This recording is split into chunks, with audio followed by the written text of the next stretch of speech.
Hello friends, welcome to my channel English bilingual sir online channel. और आज friends हम लोग डिस्कस करने वाले हैं जिसमें हम लोग basically banking, SSC, CDS, UPSC और अभी सीजीएल मेंस हो गया और तमाम जो इंग्लिश से रिलेटेड आपकी क्वेश्चंस होते हैं, सेशंस होते हैं, वोकैब होती है, टेस्ट होते हैं, ग्रामर होती है, ठीक, डिफरेंट थिंग्स हम लोग डिस्कस करते हैं और क्या बोलते हैं जो आपको एग्जामिनेशन में आती है। और आज इसी कड़ी में टेस्ट नंबर 12 आपके सामने प्रेजेंट कर रहा हूँ, ठीक, बैंकिंग पीओ, बैंक पीओ और क्लरिकल के पॉइंट ऑफ व्यू से। और इसकी लिंक नीचे दे रखी है, टेस्ट पीडीएफ फॉर्म में है, वो लिंक मैंने नीचे दे रखी है। और जैसा कि मैं बार बार बोलता हूँ, जो लोग नए आए हो चैनल पर, जो पहले ना आते रहे हों, उनके लिए मैसेज है कि भाई वो इस लिंक को क्लिक करें, पेपर को डाउनलोड करके उसको फोटोकॉपी करा लीजिए। बस एक आपको कष्ट करना होगा, फोटोकॉपी करानी होगी, फिर उसको आराम से सॉल्व करिए। सॉल्व करने के बाद में फिर इस डिस्कशन को देखिए तो आपको बहुत बहुत बहुत फ़ायदा होने वाला है। I don't think I should be saying this thing again and again, बहुत ज़्यादा फ़ायदा होने वाला है। ये आप जब करेंगे तो देखेंगे। हाँ, एक रजिस्टर और एक पेन ज़रूर ले लीजिएगा। जो भी चीज़ मैं बताता जाऊँ ओरली या रिटन, उसको नोट करते जाइएगा। ये आपके फ्यूचर एग्जामिनेशंस के लिए, मतलब प्रेजेंट एंड फ्यूचर दोनों एग्जामिनेशंस के लिए वेरी वेरी इंपॉर्टेंट होगा, ठीक। और जैसा कि एसबीआई पीओ का एग्ज़ाम इधर चल ही रहा है, आप देख रहे होंगे, सॉरी आईबीपीएस पीओ वाला एग्ज़ाम चल ही रहा है, तो मैंने इसीलिए इस टेस्ट को आज रिलीज़ कर दिया है, ठीक, ताकि आप इसको आराम से एक बार स्टडी कर लें। हो सकता है इसी पैटर्न पर आपका एग्जामिनेशन आ जाए, ठीक। याद रखिएगा फ्रेंड्स, मैंने कई बार आपसे बताया है, मैं एक बार उसको शॉर्ट में दोहरा देता हूँ। याद रखिएगा हमेशा जो है वो, ठीक, बैंक के पॉइंट ऑफ व्यू से देखिए, हमेशा याद रखिएगा करेक्शन, ठीक, जितने भी टाइप हो, टाइप 1, टाइप 2, टाइप 3, ठीक, मैंने इसमें डिफरेंट टाइप के करेक्शंस दे रखे हैं, वो भी आप देख सकते हैं। Number 2, fill in the blanks, ठीक, करेक्शन एंड इसमें इंप्रूवमेंट भी डाल देता हूं मैं, ठीक, करेक्शन एंड इंप्रूवमेंट। नंबर 2 पे ब्लैंक्स, नंबर 3 पे सिनोनिम एंटोनिम अगर आ रहा है तो, ठीक। नंबर 4 पे आ जाएगा हमारा क्लोज टेस्ट, जैसा पेपर आता है उसी हिसाब से बता रहा हूँ, ठीक। नंबर 5 पे आपका आ जाएगा, ठीक, और फिर 5 पे आपका बचता ही क्या है, पैसेज, ठीक है। यही 5 तरह के क्वेश्चन आजकल बैंकिंग में आ रहे हैं, डिफरेंट टाइप्स ऑफ करेक्शंस, ये डिफरेंट टाइप है, ठीक। इसमें मैंने सारे शामिल कर लिए। करेक्शन, इंप्रूवमेंट, जैसे मैंने डबल क्या बोलते हैं, एरर वाला भी आता है, 3 एरर भी आता है, 2-3 सेंटेंस वाला भी आता है, उनको 1 लाइनर्स को उनको पहले करेंगे। ग्रामर, ग्रामेटिकल पोर्शन में फिल इन द ब्लैंक्स आता है, फिर सेकंड नंबर पे उसको करेंगे। फिर सिनोनिम एंटोनिम अगर कहीं है तो उसको कर लीजिए, अगर डायरेक्ट क्वेश्चंस आ रहे हैं। नंबर 4 पे फ्रेंड्स क्लोज टेस्ट, ठीक, and last but not the least passage. हाँ, और अगर ऑर्डरिंग ऑफ द सेंटेंस है, याद रखिएगा, ये मैं आपको अपने हिसाब से ऑर्डर बता रहा हूँ। ऑर्डरिंग ऑफ द सेंटेंस बिल्कुल एंड में होगा, ठीक, और उसमें, ठीक, पैसेज में मैं आपको बता ही चुका हूँ आपको क्या करना होता है। सिनोनिम करने होते हैं, एंटोनिम करने होते हैं, और 1 लाइनर क्वेश्चंस छांटने पड़ेंगे, वो मैं आपको भी तरीका बता दूंगा। और लास्ट में आप ordering of the sentence attempt करेंगे। फिलहाल कल के लिए जो फॉर्मेट है वो मैं बता रहा हूँ, फिर आगे क्लरिकल और जो भी होगा उसको विस्तार से एक बार किसी टाइम बता दूंगा। इस फॉर्मेट को आप नोट कर लीजिएगा। और अभी अगर आप कोई चेंजेस करते हैं तो कल वाले पेपर में प्लीज़ मत करिएगा, अपने हिसाब से करिएगा। हाँ, एक छोटा सा सजेशन है कि पैसेज और ऑर्डरिंग इसको एंड में ही रखिएगा, क्योंकि ये टाइम टेकिंग होता है, ठीक, तो उसको एंड में रखेंगे। तो आइए साथियों, जल्दी से इस चीज़ को बता करके आप रिवाइंड करके देख लीजिएगा, ज़्यादा टाइम वेस्ट नहीं करूँगा। हम लोग सीधे स्टार्ट करेंगे। देखिए अब इसको, इस पेपर में देखिए आपका 1 to 6 हम लोग का जो है वो ये हम लोग कह सकते हैं कि ये एक सेंटेंस करेक्शन है, ठीक। नंबर 7 से लेकर 13 दूसरे टाइप का सेंटेंस करेक्शन है, जिसमें 2 पार्ट्स में एरर है, ठीक। तो अलग अलग वैरायटी आती है। पहले हम लोग 1 to 6 करेंगे, उसके बाद हम लोग 7 to 13 करेंगे, क्योंकि उसी का एडवांस फॉर्म है। फिर पैसेज है 14 to 20, जिसको हम लोग एंड में करेंगे। और 21 से 30 पूरा मैंने एक क्लोज टेस्ट ले लिया है, ठीक, जिससे कि मैं आपको क्लोज टेस्ट और थोड़ा बैंकिंग और इकोनॉमिक पॉइंट ऑफ व्यू से है वो, तो वो आपको समझा सकूँ, ठीक है। तो आइए friends, let us start with question number 1। Many social media sites have enacted policies. देखिए क्या लिखा हुआ है इसमें, Many social media sites have enacted policies to mitigate privacy concerns, ठीक। मैं बार बार बता रहा हूँ साथियों, मेरी बात पे ध्यान दो। सेंटेंस का मीनिंग निकालने की, उसके तह में जाने की ज़रूरत नहीं है। Don't waste time. ये ग्रामर है, तो ग्रामर है तो आंसर लॉजिक पे नहीं निकलेगा, ग्रामर पे ही निकलेगा। 75-80% आंसर ग्रामर पे लगेगा, 10-20% हो सकता है लॉजिक पे निकले। लेकिन उस 80% के चक्कर में आप 20% ठीक का टाइम वेस्ट मत करेंगे, ठीक है। तो इसलिए ध्यान देंगे सब्जेक्ट वर्ब पे। तो हमारा सब्जेक्ट है साथियों, इसमें तो आप देख ही सकते हैं टू लग गया है। पॉलिसीज के बाद में टू लग गया है तो क्लियर है, उसके बाद में सिर्फ V1 आ सकता है, जो बात आप अच्छी तरह से जानते हैं, ठीक है। मैं आपको इसको तो लिखने की भी जरूरत नहीं, फिर भी मैं आपको लिख देता हूँ, ठीक है। इसको मिटा रहा हूँ मैं, उम्मीद करता हूँ आपने नोट कर लिया होगा। तो रूल यहां पे क्या लगा साथियों, ठीक है। देखिए ये प्रीवियस पेपर ही है, ये ध्यान रखिएगा, ये प्रीवियस पेपर ही है, मेरे बनाए क्वेश्चंस नहीं है, ठीक। मैंने जानबूझ के प्रीवियस पेपर दिया है ताकि आपको कोई कन्फ्यूजन न रहे कि यार कि मैं कैसे निकालूंगा, क्या करूंगा, ठीक, या क्या करूंगी।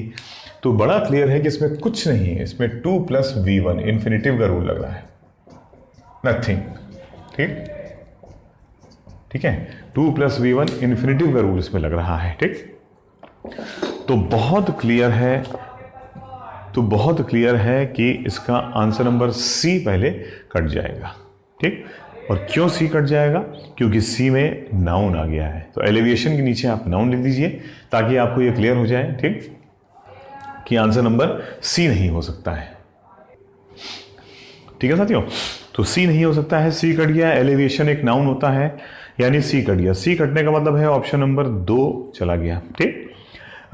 ए और बी में 2V1 चल रहे हैं। देखिए ए में एब्जॉल्व लिखा है, एब्जॉल्व का मतलब होता है किसी को क्षमा कर देना, टू पार्डन, ठीक, वर्ब है। एब्जॉल्व मीन्स टू पार्डन, किसी को माफ कर देना, ठीक है। और बी में रिजॉल्व लिखा है, रिजॉल्व का मतलब हो गया प्रॉब्लम को सॉल्व करना, रिजॉल्व का मतलब सॉल्व ही होता है, ठीक, मतलब रिजॉल्व का एक मतलब। तो अब जरा देखते हैं इन दोनों में से कौन सा आएगा। अब हमको एक बार पढ़ना पड़ेगा। मैनी सोशल मीडिया साइट्स, ठीक, जैसे यूट्यूब है, फेसबुक है, हैव इनएक्टेड पॉलिसीज, ने पॉलिसीज बना चुके हैं टू मिटिगेट प्राइवेसी कंसर्न्स, हो सकता है, ठीक। यानी ये कहता है कि टू मिटिगेट, मिटिगेट का मतलब है कम करना, प्राइवेसी की चिंताओं को कम करने के लिए इन्होंने पॉलिसीज बना दी है ताकि लोगों को प्राइवेसी की अपनी चिंता कम से कम हो। तो ये भी हमारा आंसर हो सकता है, लेकिन अगर कोई दूसरा ऑप्शन मिलेगा तो उसको हमको लगाना पड़ेगा, ध्यान रखिएगा साथियों, ठीक। तो जरा देख लेते हैं। पहला कहता है टू एब्जॉल्व प्रॉब्लम्स, यानी प्रॉब्लम्स को क्षमा देना। प्रॉब्लम्स को क्षमा देना, इसका कोई अर्थ नहीं निकला साथियों, ठीक। प्रॉब्लम एब्जॉल्व है, ठीक भाई, प्रॉब्लम को एब्जॉल्व नहीं, टू सॉल्व प्रॉब्लम्स होना चाहिए था, जो बी में हो रहा है, यानी ए भी नहीं हो सकता है। अगर ए भी नहीं हो सकता है तो सारे ऑप्शंस कट गए, सिर्फ एक ही बचता है, ऑप्शन नंबर 1 या 5। अब 1 को देख लेते हैं, 1 का मतलब है ओनली बी। अब बी को पढ़ लेते हैं।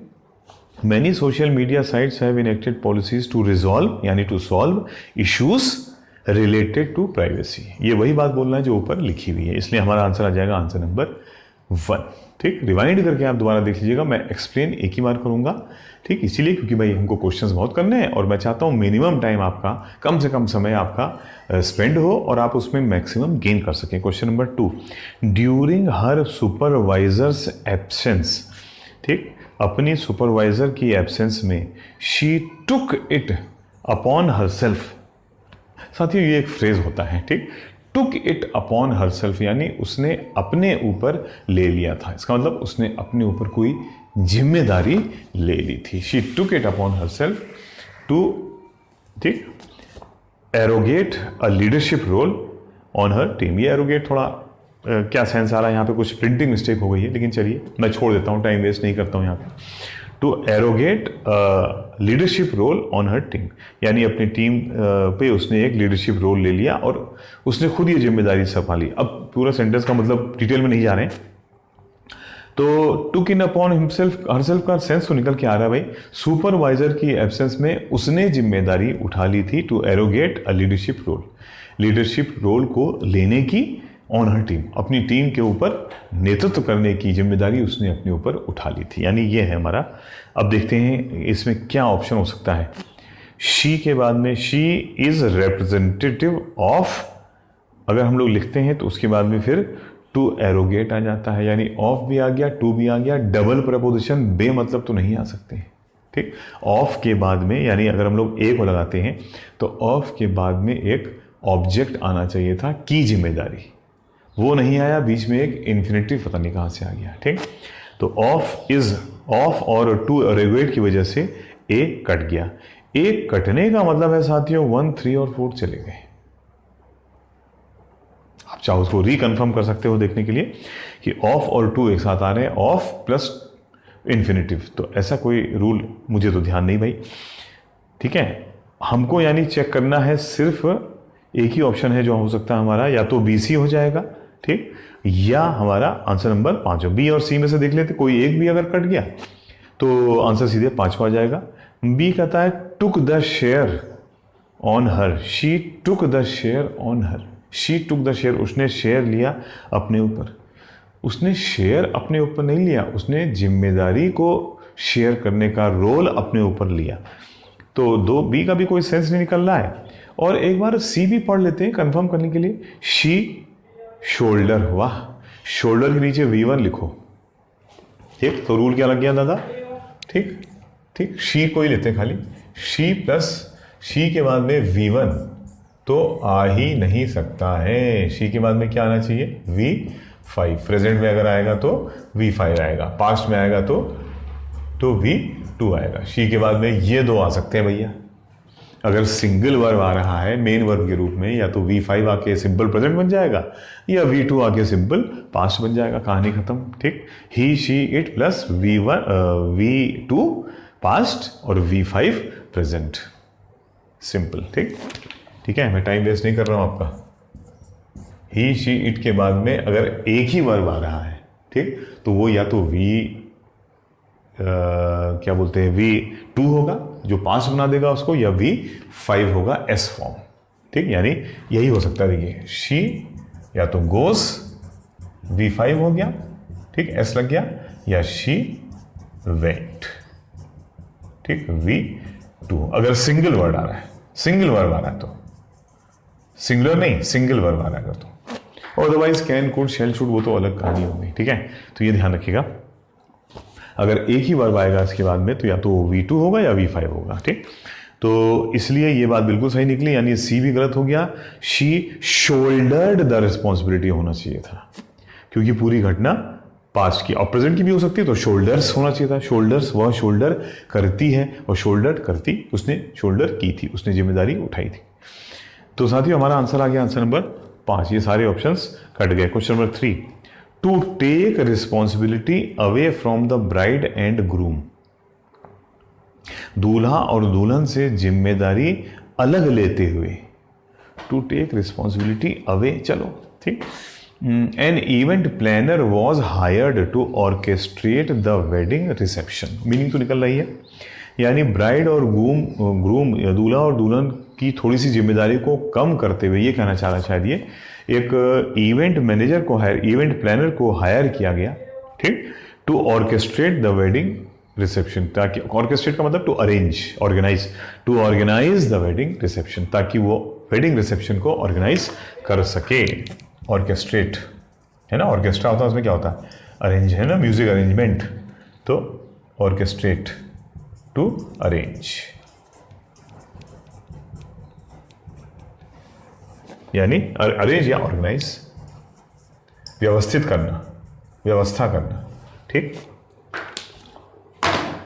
ठीक है साथियों। तो पहला कहता है डन टू, अरे बाप रे, टू के बाद में तो टू तो बोल्ड नहीं है, टू के बाद में तो V1 चाहिए, वही कहानी, 2 + V1 कितनी बार बताना पड़ेगा, ठीक। इसीलिए हमारा ए चला गया, डन के नीचे V3 लिखो, ठीक। देखिए आप लोग जबरदस्ती, ये ऑफिसर लेवल पेपर का है, ये एसओ का पेपर है, ये मैं आपको बता दूं, ठीक, साफ बात, क्लियर बता रहा हूं, ठीक है। तो इसलिए जो लोग डरते हो कि पता नहीं क्या आएगा पेपर में, अरे जब तुम आंसर निकालने बैठोगे, एग्जामिनर तुम्हें कितना भी घुमाए, सोल्यूशन देने वाले कितना भी घुमाए, इनमें ये हो रहा है वो हो रहा है, नॉनसेंस, ठीक। जो मैं कह रहा हूं उस पर ध्यान दो, सारे आंसर ग्रामर पे निकलेंगे। ए कट गया और बी कट गया, क्योंकि डन के नीचे आप V3 लिखेंगे और बी में फ्रीइंग के नीचे आप V4 लिखेंगे और टुक टू के बाद में हमको चाहिए सिर्फ V1। तो अब ये कहता है यानी A कटा B कटा तो मतलब है 1 कट गया, 2 कट गया, 4 कट गया। सिर्फ C हमको चेक करना है एक बार भैया, to take away the burden. बहुत बढ़िया, ठीक, from the bride and groom, sense तो निकल रहा है, ब्राइड एंड ग्रूम से बोझ टेक अवे, ठीक, बाहर लेने के लिए, यानी उनसे बोझा कम करने के लिए, ठीक। अच्छा, एक चीज और भी है कि क्या सी बेटर है, ठीक, ठीक है, नहीं ठीक है, सी आंसर आ गया। और नन कहता है कि ये सी भी गलत है, ठीक, जबकि सी अपनी जगह के ऊपर सही है, बल्कि और अच्छा आंसर दे रहा है। ऊपर लिखा है टू टेक रिस्पॉन्सिबिलिटी अवे, हमने जिम्मेदारी उनसे अलग निकाल ली, जबकि जिम्मेदारी नहीं निकालनी थी, उस जिम्मेदारी के ऊपर एक्स्ट्रा जो बोझ आ गया था, ठीक है। रिस्पॉन्सिबिलिटी पॉजिटिव वर्ड है और बर्डन नेगेटिव वर्ड है, तो हमने उनकी जिम्मेदारी जो कम की है उसमें वो तो सही नहीं है भाई, जिसकी जो जिम्मेदारी है वो तो उसको निभानी चाहिए। हमने उस जिम्मेदारी के ऊपर जो एक्स्ट्रा बर्डन बोझ आ गया था उसको कम किया है, उसको कम करना चाहिए। इसीलिए बेस्ट आंसर आ जाता साथियों आंसर नंबर सी। बर्डन को अंडरलाइन करो, ऊपर रिस्पॉन्सिबिलिटी पॉजिटिव वर्ड है, नीचे बर्डन नेगेटिव वर्ड है। उनके बोझ को कम करने के लिए एक पर्सन को हायर किया गया, जिम्मेदारी को कम करने के लिए हायर नहीं किया गया। जो जिसकी जो जिम्मेदारी है वो उसको पूरी करनी चाहिए। जिम्मेदारी के ऊपर जो एक्स्ट्रा हो रहा है उसके लिए हम किसी व्यक्ति को अरेंज कर सकते हैं। Number 4, traders said easing demand from retailers at the domestic market weighed on gold prices। घुमा रहा एग्जामिनर, घुमाने दो, नहीं हम मीनिंग नहीं निकालेंगे, बट को अंडरलाइन कर देंगे। बट से क्लियर है, हमको ग्रामर पकड़नी। बट का मतलब क्लियर है, पिछला सेंटेंस अगर पॉजिटिव था तो आगे नेगेटिव हो जाएगा, पिछला नेगेटिव था तो अगला ओ देखिए, पहले वाले में सिर्फ आप घूम के मीनिंग निकालते रह जाएंगे, जबकि बट के बाद में सेंटेंस पॉजिटिव हो चुका है। But a better trend overseas, but को अंडरलाइन करो, बेटर के नीचे प्लस लगाओ, तो क्लियर है पहले वाला पार्ट नेगेटिव था। बहरहाल हमें उससे मतलब नहीं है, हमको सिर्फ आंसर निकालना है। बट अ बेटर ट्रेंड, लेकिन एक और अच्छा ट्रेंड, ठीक, ओवरसीज फॉर विदेश में एक बहुत अच्छा ट्रेंड आया, कैप्ड द फॉल, जिसने इस फॉल को कैप कर दिया। कोई सेंस निकल के तो नहीं आया साथियों, ठीक। कैप का एक मतलब मैं आपको बता ही चुका हूं, कैप का मतलब हो गया मैक्सिमम लिमिट बांध देना, ठीक। इसने इस फॉल की मैक्सिमम लिमिट बांध दी, तो कोई सेंस निकल के नहीं आया। देखें क्या हो सकता है ऐसी पॉजिटिव बात कि जो बेहतर ट्रेंड से रिलेट कर ले। But a better trend overseas, देखो साथियों, बट के बाद में अब बेटर ट्रेंड है हमारा सब्जेक्ट, ठीक, और ओवरसीज तो हमारा एक नाउन है, ठीक, जिसको आप एडवर्ब भी कह सकते हो, क्योंकि एडजेक्टिव भी कह सकते हो, क्योंकि वो कहाँ के बारे में बता रहा है, कौन सा ट्रेंड, बाहर। और चाहे उसको एक पूरा एक सब्जेक्ट फ्रेज मान सकते हो आप कि ट्रेंड ओवरसीज। अब बेटर ए हो गया हमारा आर्टिकल, बेटर हो गया हमारा एडजेक्टिव, ट्रेंड ओवरसीज, लेकिन एक बेहतर ट्रेंड कहाँ, बाहर, ठीक। और प्रोटेक्ट, फिर V1 आ गया। ये देखो, यही रूल जो आपको लिखवाया था अभी, ही शी इट या सिंगुलर नाउन, देखिए इसी रूल को बढ़ा दो, ये आ गया हमारा रूल। ही शी इट और सिंगुलर नाउन के बाद में V1 नहीं आ सकता है, V2 या V5 आएगा। प्रेजेंट में V5 और पास्ट में V2, ठीक है। ही शी इट और एनी सिंगुलर नाउन, याद रखिएगा मेरा रूल है, ठीक।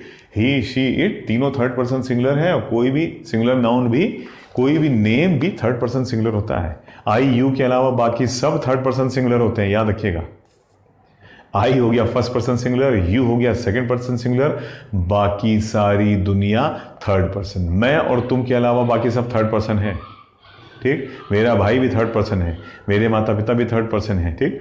मेरा दोस्त भी थर्ड पर्सन है, तुम्हारी माता पिता, तुम्हारे भाई, तुम्हारे मित्र, साथी, सब थर्ड पर्सन है, ठीक है। याद रखिएगा, इस पॉइंट को ध्यान रखिएगा, ठीक। तो वही चीज यहां पे हो रही है, ठीक है।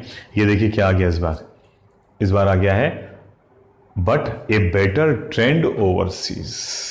ये हो गया हमारा ओवरसीज, यहाँ पे प्लूरल नहीं है, ओवरसीज का मतलब है विदेश में, ये सीज प्लूरल वाला नहीं है, ओवरसीज का मतलब विदेश। विदेश में एक, अच्छा ए लगा है तो क्लियर है ये सिंगुलर ही है, ठीक। But a better trend overseas protect कर गया, ये कट गया हमारा, ए कट गया है। बी में सरपासेस के नीचे V5 लिखो, वो हो सकता है, ठीक। और सी में हेल्ड लगा है V2, देखिए आ गया ना, बी V5 है और सी V2 है, ये दोनों हमारे आंसर हो सकते हैं। लेकिन ए कट चुका है कंफर्म, इसलिए हमारा आंसर 1 कट गया और 4 कट गया, और या तो 5 होगा, नन। अच्छा, और देखिए बी और सी दोनों को लेके नहीं चल रहा कोई ऑप्शन, ये भी देखना पड़ेगा साथियों। बी और सी दोनों को लेके नहीं चल रहा, हमको हम पढ़ना तो खैर दोनों को ही पड़ेगा। Trend overseas surpasses the trend. भाई साहब, ट्रेंड सब्जेक्ट भी है और ट्रेंड ही ऑब्जेक्ट भी है। ट्रेंड के नीचे लिखो, बी में जो ट्रेंड आ रहा है उसके नीचे लिखो ऑब्जेक्ट। सब्जेक्ट भी ट्रेंड और ऑब्जेक्ट भी ट्रेंड, गलत। ग्रामर के हिसाब से भी गलत, सेंस के हिसाब से भी गलत, बच्चा सिर्फ सी। Helped but a better trend overseas, लेकिन एक बेहतर ट्रेंड ओवरसीज बाहर, हेल्प्ड ने मदद की थी, टू अरेस्ट इट, इसको रोकने की। जो भी था वो आंसर आ जाएगा सी। अगर आप पढ़ लेंगे उसको तो सेंस निकल के आएगा। मैं एक बार पढ़ लेता हूं।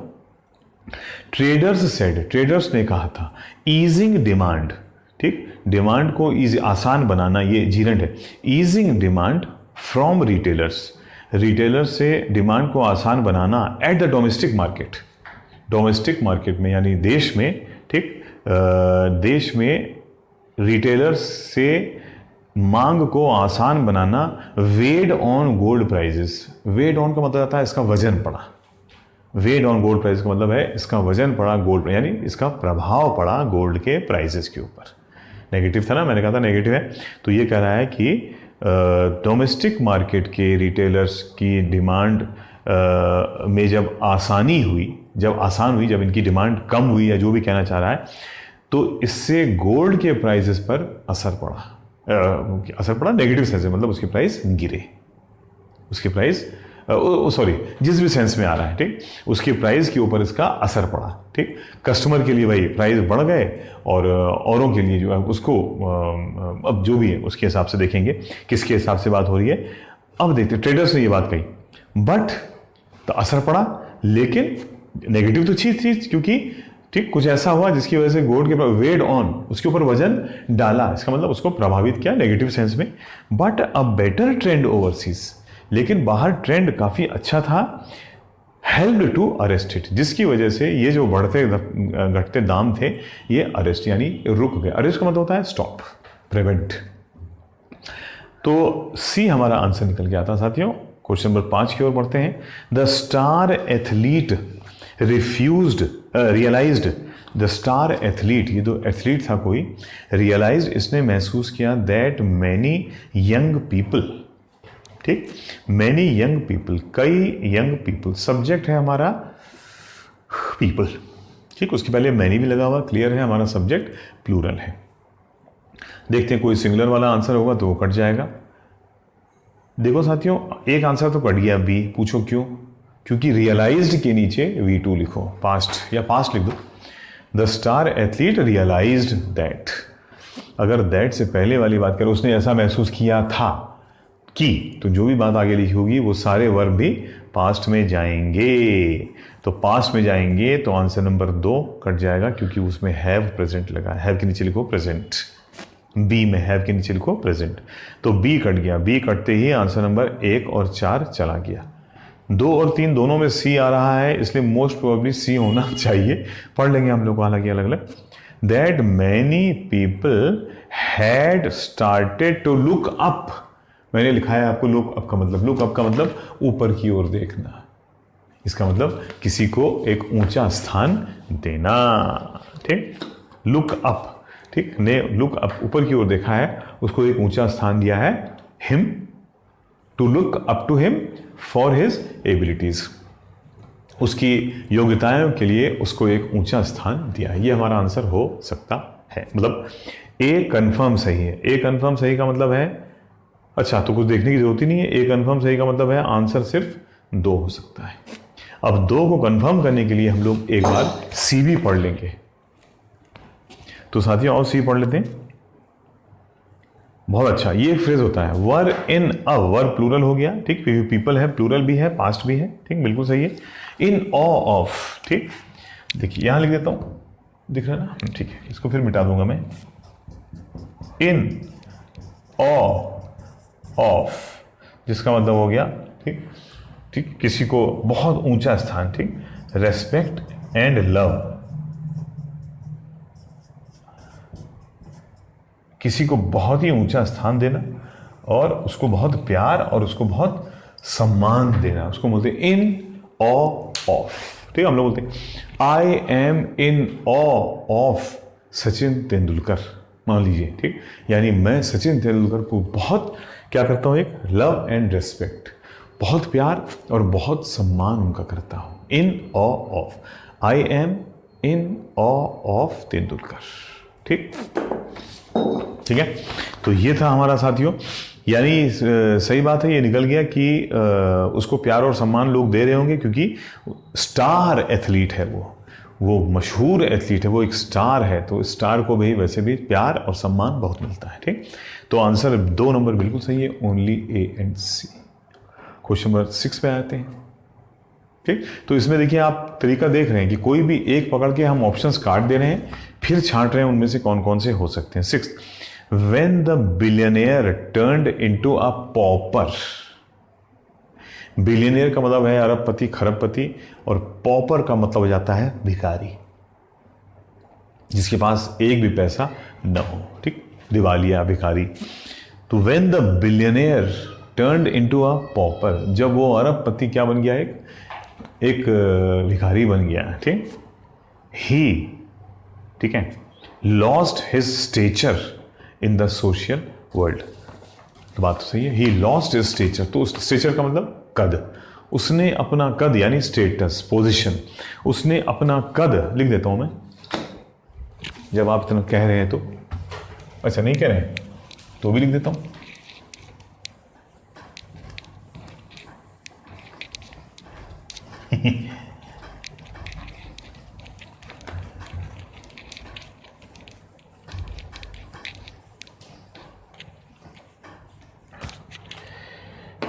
क्या था साथियों, ये स्टेचर,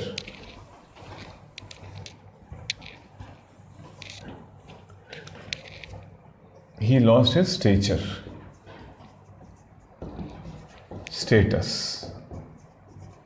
पोजीशन, ठीक ठीक है, और प्रतिष्ठा, हिंदी में क्या बोलेंगे इसको, प्रतिष्ठा ही कह सकते हैं हम लोग, एक स्टेटस, समाज में एक रुतबा, उर्दू में कहेंगे रुतबा, ठीक। तो उसने समाज में अपनी एक प्रतिष्ठा खो दी थी।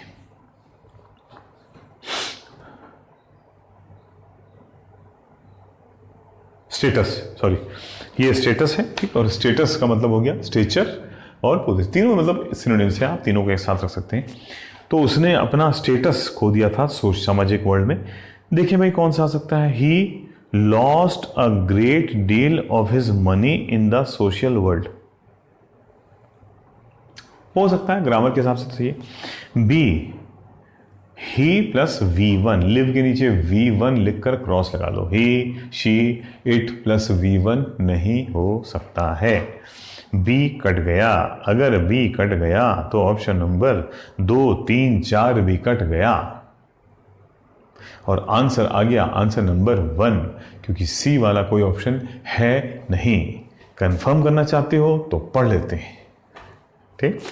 ही नॉट ओनली डिड, कहां गया, not only did he lose wealth but,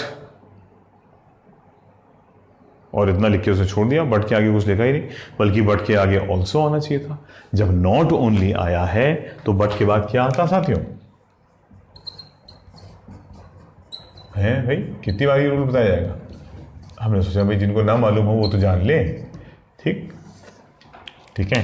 अगर एक पार्ट में नॉट ओनली आ रहा है तो दूसरे में बट ऑल्सो आना अनिवार्य हो जाता है, इसलिए ये भी कट गया। हमारे पास आंसर बचा सिर्फ answer number A. Question number 7 पे आ जाते हैं फटाफटी में। और यहाँ पे ये कह रहा है कि 2 पार्ट्स में एरर है और आपको पता लगाना है कि वो 2 पार्ट कौन कौन से हैं जिनमें एरर है। कैसे करेंगे आइए मैं आपको बताता हूँ, कोई चिंता की बात नहीं। ध्यान दो बस, ठीक, ध्यान दो, दोबारा पढ़ो, दोबारा इसको देखना, जितनी बार पढ़ोगे, जितनी बार मेरी बात सुनोगे, उतनी बार तुम्हें उसमें नए एंगल्स मिलते जाएंगे। इट इज़ बिलीव्ड दैट, ठीक, और हमारा मसला है तो हम इस पेपर को 2, 3, 4 घंटे में बताएं, लेकिन उतना समय भी है, फिर वही बात है ना। तो इट इज़ बिलीव्ड, इसलिए आप उसको फिर दोबारा से पढ़ो, दोबारा से करो, तिबारा देखो, मेरा पेपर है, दोबारा देखो, तिबारा देखो, हर बार गेन करने को मिलेगा, ठीक। इट इज़ बिलीव्ड, ऐसा विश्वास किया जाता है, दैट कि इन मैटर्स, मामलों में, विच आरपी, ठीक, आरपी रूल याद है ना, noun plus RP plus V1 plus verb, sorry, देखो रिलेटिव प्रोनाउन का रूल क्या है, रिलेटिव प्रोनाउन का रूल यह है भैया कि नाउन आएगा, फिर रिलेटिव प्रोनाउन आएगा और फिर वर्ब आएगा। पिछले वाले एसटी में भी बताया था मैंने आपको ये, और ये रिलेटिव, ये नाउन इस वर्ब से जुड़ेगा, रिलेटिव प्रोनाउन सिर्फ रिलेट करने का काम करेगा। और इसमें 3 वर्ड मैं आपको लिखा रहा हूं, हु, विच और दैट। फिर से हु आता है पर्सन्स के लिए, विच आता है थिंग्स के लिए, ठीक, या पर्सन के अलावा बाकी सब के लिए, और दैट आता है पर्सन, थिंग, एनिमल, सब के लिए। दैट इन दोनों के लिए ही आ सकता है, मैंने पिछली बार ही बताया था आपको, अगर आपको याद हो, ठीक।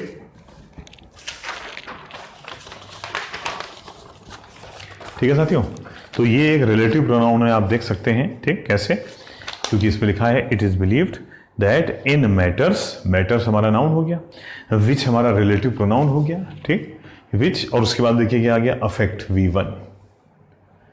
अब क्योंकि मैटर में एस लग के प्लूरल हो गया है, है ना, सिंगुलर नाउन के बाद में V1 नहीं आ सकता है, प्लूरल के बाद में तो प्रेजेंट में V1 ही आएगा। तो ये हो गया matters which affect private life, वह मैटर, वह मुद्दे जो, विच का मतलब हो गया जो प्रभावित करते हैं, नुकसान पहुंचाते हैं, अफेक्ट जनरली नेगेटिव सेंस में आता है, जो नुकसान पहुंचाते हैं प्राइवेट लाइफ को, ठीक, कॉमा, अच्छा, पहला सेंटेंस नेगेटिव हो चुका है, ऐसा माना जाता है कि उन मामलों में जो नुकसान पहुंचाते हैं निजी जीवन को, कॉमा, आगे भी कुछ ना कुछ पॉजिटिव होगा या नेगेटिव होगा, अरे भाई उन मामलों की बात हो रही है जहां हमको कोई नुकसान हो रहा है, तो आगे जो बात होगी वो भी नेगेटिव होगी, ठीक। Power, subject number 2, power should remain in the hands, रहना चाहिए, शुड वाला आंसर हमेशा पॉजिटिव होता है, ठीक। Power should remain in the hands of the citizens, power को नागरिकों के ही हाथ में रहना चाहिए। क्या कहना चाह रहा पता नहीं, आगे देख लेते हैं। एंड द स्टेट, अच्छा, सिटीजन्स एंड द स्टेट, अच्छा, पावर को नागरिकों और राज्यों के हाथ में होना चाहिए, and not just the central government, और सेंट्रल गवर्नमेंट, केवल सेंट्रल गवर्नमेंट के पास नहीं। क्या लगता है आपको कहीं पे कुछ गड़बड़ी नजर आ रही? मुझे एक बड़ी गलती नजर आ गई भाई साहब, एंड 2 बार आ गया लास्ट में, 2 एंड एक साथ नहीं आते हैं, ठीक है। कैसे मैं आपको लिखाता हूं, देखिए, राम एंड श्याम, ये रूल है, and Rohan, this is wrong, ठीक। 3 नाउन के बीच में 2 एंड एक साथ नहीं आ सकते। क्या लगना चाहिए था यहाँ पे एंड की जगह, आपको पता ही होगा, comma, Ram comma Shyam and Rohan, ठीक। तो 2 एंड एक साथ एक ही बात के लिए नहीं आ सकते हैं, यहाँ पे आ गया है। और वैसे भी देखिए, अब आप ग्रामेटिकली एक पॉइंट तो आपने देख ही लिया। पावर से पढ़ता हूं, है ना, पावर से पढ़ रहा हूं, power should remain in the hands of the citizens and the state, ये बात समझ आती है। पावर को रहना चाहिए सिटीजन्स और स्टेट के हाथ में, एंड नॉट, एंड लगा के हम उसी बात को आगे बढ़ाते हैं, जबकि इसने नॉट लगाकर उस बात को रिवर्स कर दिया है। तो यहां एंड की बजाय हमको एक ऐसा कंजंक्शन चाहिए जो उस बात को रिवर्स करे, बल्कि एंड की जरूरत ही नहीं है, इसको होना चाहिए power should remain in the hands of the citizens and the states, not just the state government, या बट नॉट, ठीक, उसके हाथ में रहना चाहिए, और लेकिन सेंट्रल गवर्नमेंट के हाथ में नहीं होना चाहिए। कुछ भी हो, एंड गलत लगा है, ठीक। यानी एक चीज कंफर्म है कि डी गलत है, तो डी गलत है, हमने ये कंफर्म कर लिया। अभी हमको पूरा नहीं मालूम, डी गलत है, तो उसका मतलब 2 ही आंसर हो सकते हैं, ए डी और सी डी, और 5 भी कट गया, नो एरर, ठीक, क्योंकि एरर है, डी तो निश्चित रूप से गलत है। तो अब ए डी और सी डी, सी डी में क्या लिखा है, सी में लिखा है रिमेन, द पावर शुड के बाद में V1 आ गया, remain in the hands of the citizens. इसमें तो कोई प्रॉब्लम नजर नहीं आ रही है मुझको, तो पहले पार्ट में एक प्रॉब्लम नजर आ रही है, ठीक। इट इज़ बिलीव्ड दैट, ऐसा माना जाता, इट इज़ बिलीव्ड हो गया हमारा एक सब्जेक्ट वर्ब, ऐसा कहा जा, ऐसा विश्वास किया जाता है दैट की, और की के बाद में नया सब्जेक्ट आना चाहिए था और यहाँ प्रेपोजिशन प्लस ऑब्जेक्ट आ गया जिसको विच लगा के आगे बढ़ाया गया, सब्जेक्ट इसमें कहीं आया ही नहीं। तो गलत क्या हो गया, इनको हटा दो। इन पढ़ने में ठीक लग रहा है लेकिन मैं आपको पढ़ता हूं, इट इज बिलीव्ड, ऐसा विश्वास किया जाता है कि द मैटर्स विच अफेक्ट, वो मामले, मैंने हिंदी में बोला था उन मामलों में जो, उन, वो उन कहां आया था, द, इनकी जरूरत ही नहीं है, the matters which affect private life, वो मुद्दे जो प्राइवेट लाइफ को प्रभावित करते हैं। तो ए और डी हो गया, यानी आंसर आ गया, आंसर नंबर 1। दोबारा देख लेना पढ़ के, ठीक, मैं दोबारा नहीं बताऊंगा। इन ऑर्डर टू, ताकि, के लिए, इन ऑर्डर टू का मतलब है के लिए, फॉर, ठीक। इन ऑर्डर टू एंश्योर, सुनिश्चित करने के लिए, दैट की, दैट के नीचे की लिख दो, नया सब्जेक्ट वर्ब आएगा, ठीक। सुनिश्चित करने के लिए की, नया सब्जेक्ट। योर फैमिली, अभी तक तो ठीक लग रहा सब। Your family has access, has main verb है, और हैज, हैव, हैड जब मेन वर्ब होता है तो उसका मेन मतलब होता है के पास है। रिवाइज कर लो और जिनको नहीं मालूम है वो जान लो। मैं अपने हिसाब से पढ़ा रहा हूं भैया अंग्रेजी, है ना। अगर ये मेन वर्ब है, हैज, हैव, हैड अगर मेन वर्ब है तो उसका मीनिंग क्या आता है, जनरली के पास है, ठीक। जैसे हम एग्जांपल दे रहा हूं,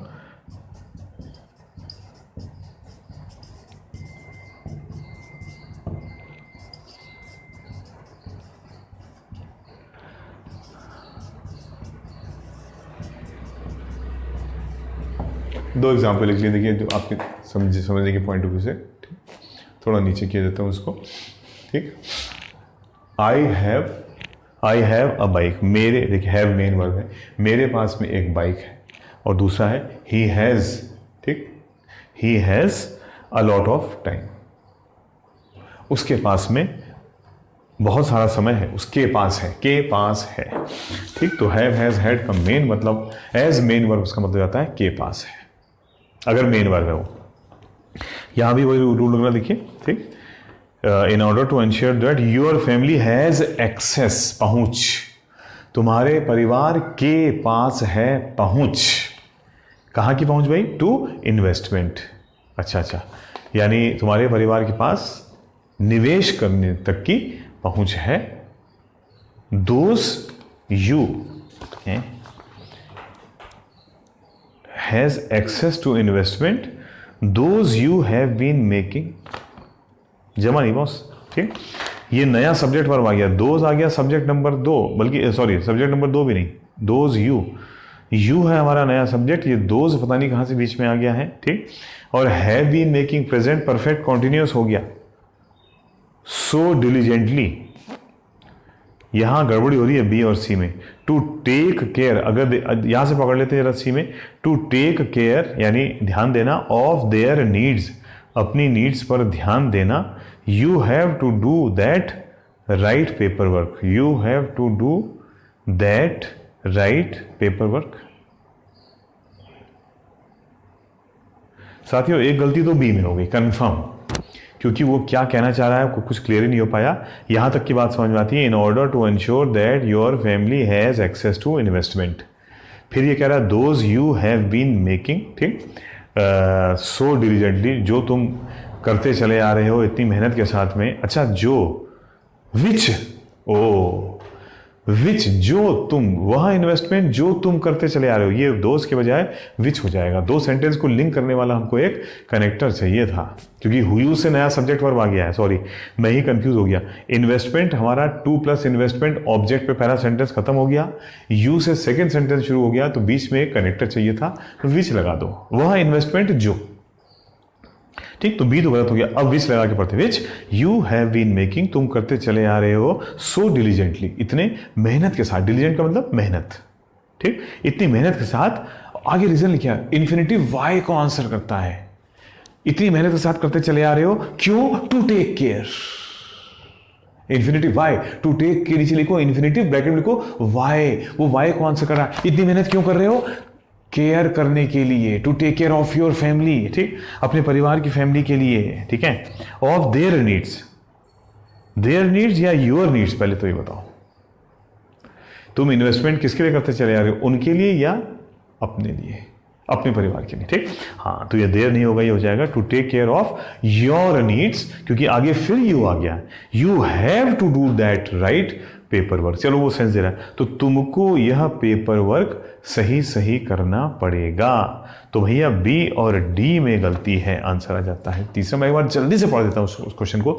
इन order to ensure that your family, यह सुनिश्चित करने के लिए कि your family has access to investment, यह सुनिश्चित करने के लिए कि तुम्हारे परिवार के पास पहुंच हो निवेश तक की, which you have been making, जो तुम करते चले आ रहे हो, सो डिलीजेंटली, इतने मेहनत के साथ, टू टेक केयर ऑफ दे, अच्छा देयर नीड्स, ये उनके नीड्स के लिए आ गया है, ठीक, टू टेक केयर ऑफ, ठीक, योर फैमिलीज नीड्स, नहीं ठीक है, to take care of their needs का मतलब है योर फैमिलीज नीड्स के लिए आ रहा, सपोज हमने मान लिया, ठीक, तब भी गलत है, क्योंकि योर फैमिली सिंगुलर है, तो इट्स होना चाहिए था, इट्स नीड्स, यानी ये देयर ही यहाँ पे गड़बड़ करा था, इट्स नीड्स, उनकी ज़रूरतों का, ठीक, उनकी का के की, उनकी ज़रूरतों का तुम ध्यान रखते चले आ रहे हो, फिर एक कॉमा लगेगा और हो जाएगा सेकंड पार्ट, ठीक, you have to do that right paper work, तो तुमको पेपर वर्क सही रखना पड़ेगा, क्यों, तुमने इन्वेस्टमेंट तो कर दिया परिवार के लिए,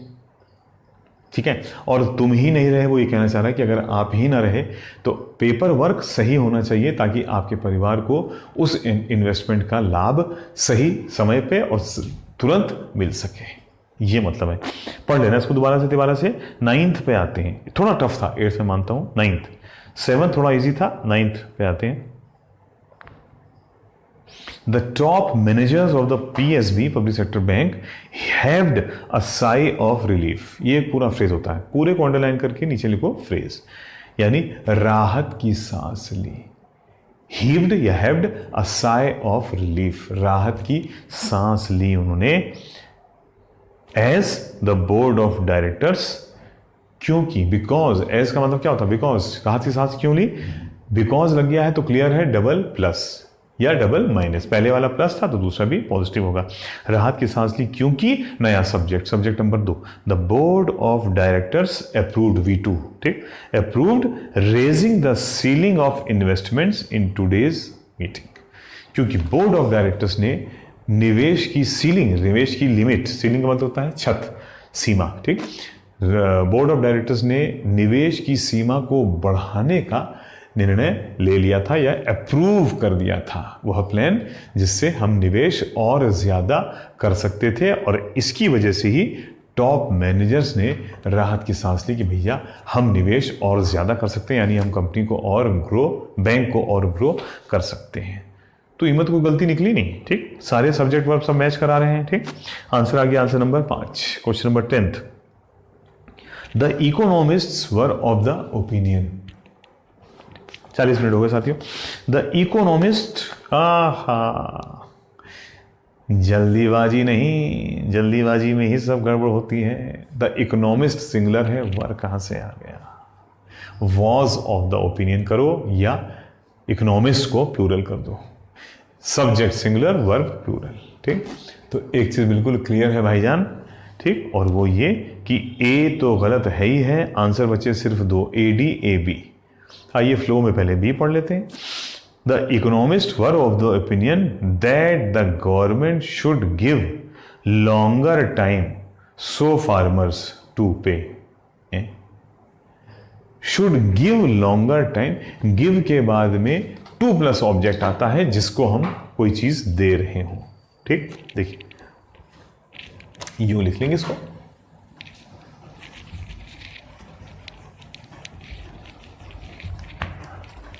साथियों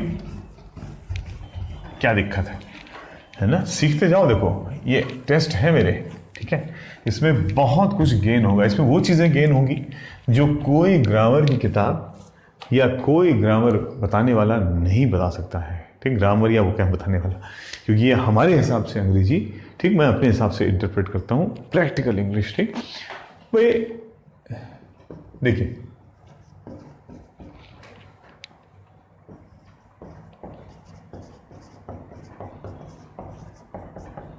ये देखिए गिव आया और जिसको वो चीज़ दी जाएगी, ये बुक है, यह हमारी थिंग है, यह दिया गया किसको, टू अनिल। तो गिव के बाद में टू प्लस वह पर्सन, प्लेस या थिंग जिसको वह चीज़ दी जाएगी। और यहां पे देखिए क्या आ रहा है, जल्दी से देखते हैं साथियों।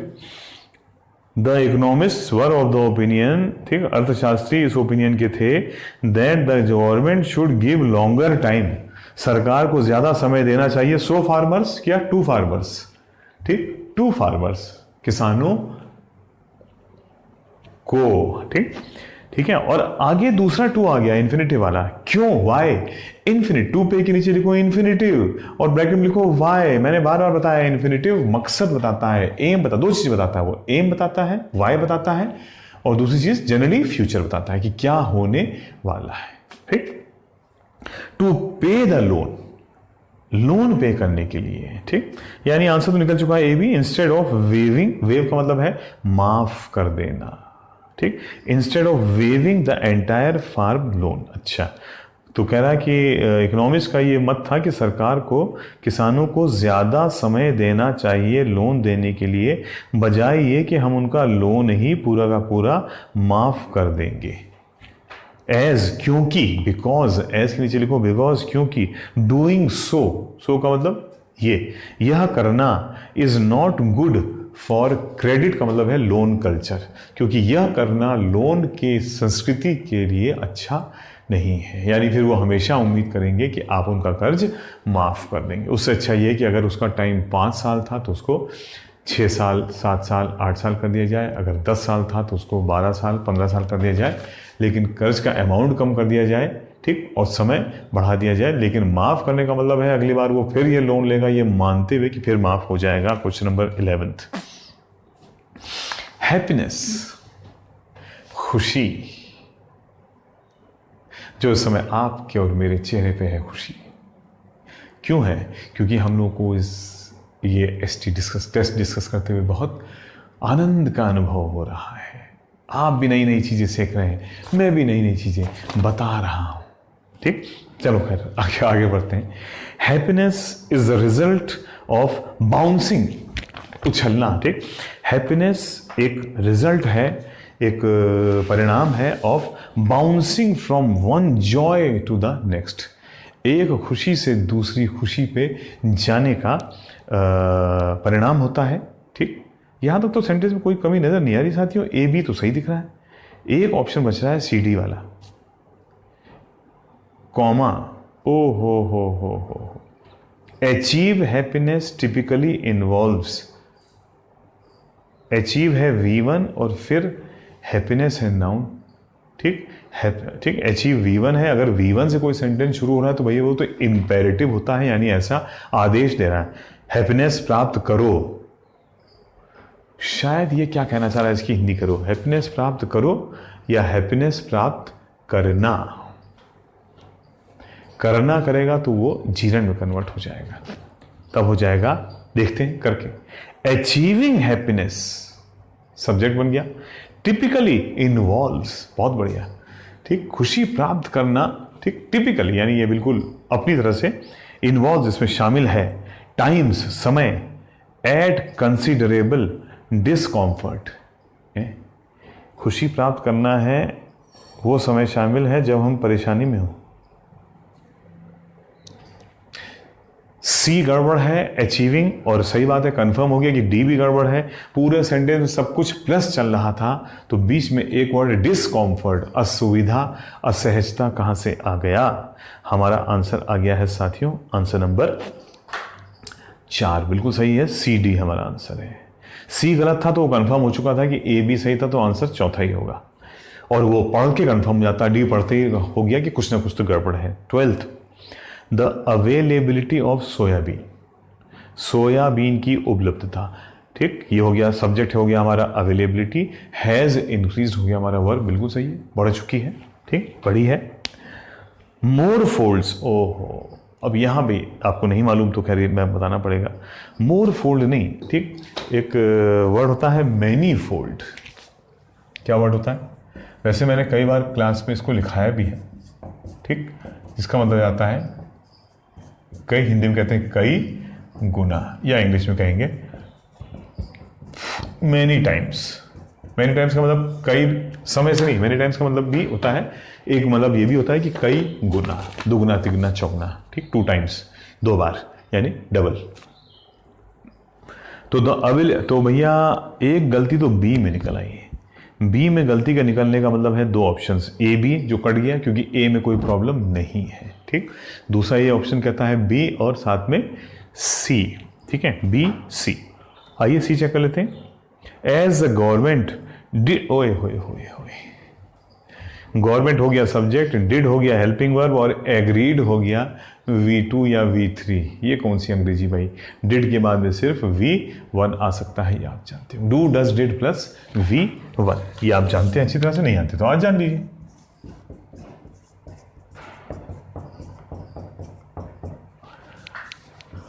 वर्ब का फर्स्ट फॉर्म आएगा और सेंटेंस में क्या आना जरूरी है? या तो नॉट या question mark. Do does did वाले सेंटेंस में वर्ब का फर्स्ट फॉर्म आएगा, में अगला वर्ब जो भी होगा, और या तो सेंटेंस नेगेटिव होगा या लास्ट में क्वेश्चन मार्क होगा। यहां ना सेंटेंस नेगेटिव है और ना लास्ट में क्वेश्चन मार्क है, तो डीडी गलत है। As a government agreed to pay the difference between the market price and the minimum support price. Meaning भी आप देख सकते हैं, मैं ज़्यादा टाइम वेस्ट नहीं करूंगा क्योंकि ये टेस्ट चल रहा है। मैं एक बार जल्दी से पढ़ लेता हूँ। तो availability of soybean has increase, soybean की उपलब्धता कई गुना बढ़ गई है क्योंकि government agree to pay the difference, सरकार ने अंतर डिफरेंस देने का डिफरेंस पे करने का स्वीकार कर लिया था। मार्केट प्राइस और मिनिमम सपोर्ट, न्यूनतम समर्थन मूल्य और मार्केट प्राइस के बीच में जो अंतर था वो देना सरकार ने स्वीकार कर लिया ताकि किसान को कोई नुकसान ना हो। इसकी वजह से सोयाबीन की प्रोडक्शन कई गुना बढ़ गया था। इंडिविजुअल काउंसलिंग यानी कंसल्टेंसी, इंडिविजुअल कंसल्टेंसी यानी person to person consultancy, to help people, comma लगा है आगे, उसने एक बात जोड़ी है, टू हेल्प पीपल, लोगों की मदद करने के लिए, डील ऑन, डील के साथ में भैया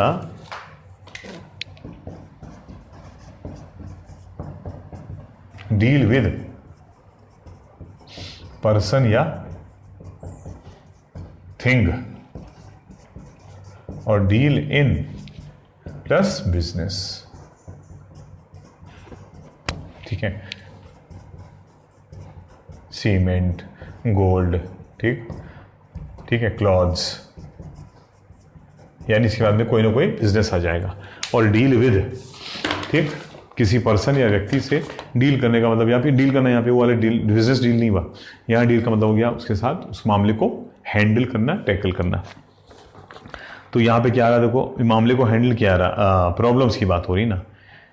individual counselling to help people deal with personal and interpersonal problems, उनकी प्रॉब्लम्स को डील करना। यानी ए तो गलत है ही है सरकार, और ए के साथ वो कह रहा है सी या डी।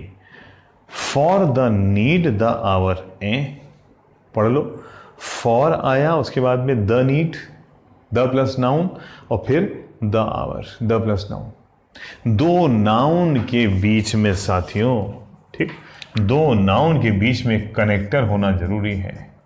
ठीक, नाउन कनेक्टर नाउन, जैसे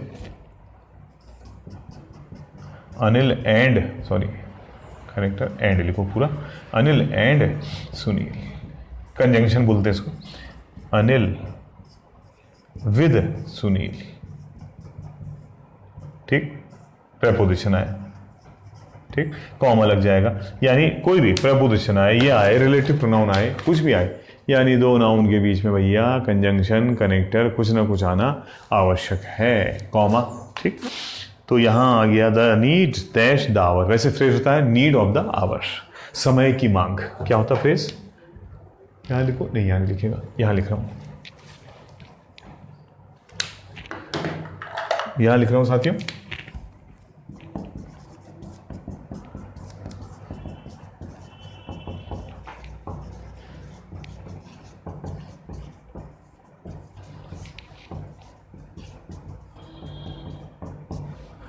साथियों पेशेंस के साथ में पूरे एनर्जी को, अगर पसंद आए तो प्लीज़ लाइक, सब्सक्राइब और शेयर ज़रूर करो। ठीक, आपका ये एनकरेजमेंट, आपका ये मोटिवेशन मुझे और अच्छे टेस्ट और बेटर टेस्ट और ज़्यादा टेस्ट करने के लिए मोटिवेट करता रहेगा। ठीक, ये ध्यान रखिएगा, आपकी फीलिंग्स पता चलेंगी। देखिए ऑनलाइन में ऑफलाइन में फीलिंग्स सामने आंखों में दिखती है। ठीक, मैं पढ़ाता हूँ, जब हम पढ़ाते हैं तो स्टूडेंट की निगाह में दिख जाता है कि हम कैसा पढ़ा रहे हैं, वो एनर्जी मिलती है।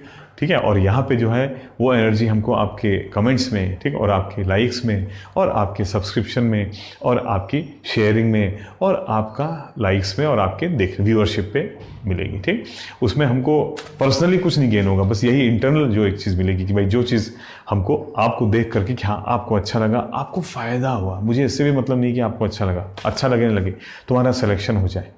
ठीक, उसके लिए तुम अपनी तरफ से ये कोशिश कर सकते हो भाई इसको सब्सक्राइब करो, शेयर करो, ठीक, चैनल को लाइक लगाओ। ठीक, अगर ठीक लगे तो ये कोई ज़बरदस्ती वाली बात नहीं है। ठीक, लेकिन आपका रिएक्शन मुझे पता चलेगा, तभी मैं आगे फिर इसको और बेटर तरीके से और अच्छा पढ़ाता चला जाऊँगा। ठीक है, मतलब पढ़ाऊँगा तो वही चीज़, क्वालिटी तो वही रहेगी, हमेशा से अच्छी रहेगी, लेकिन ये है कि तब ये होगा कि हाँ भाई यह काम ये स्टूडेंट को, ठीक, आपको ये चीज़ें पसंद आई हैं। ठीक, कितनी पसंद आई हैं वो भी लिखिए, क्योंकि मैं तो जानता हूँ पर्सनली, लेकिन आप तक वो मैसेज पहुँच रहा है कि नहीं पहुँच रहा है और कितना पहुँच रहा है वो इम्पोर्टेंट है। ठीक है, और क्या बोलते हैं, बाकी चलो तो आगे बढ़ते हैं, काफ़ी समय हो गया।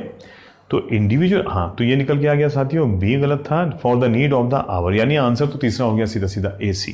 और डी भी पढ़ लेते हैं, and its importance has been recognised, इसका महत्व रिकग्नाइज किया जा चुका है बाय मैनी, कईयों के द्वारा।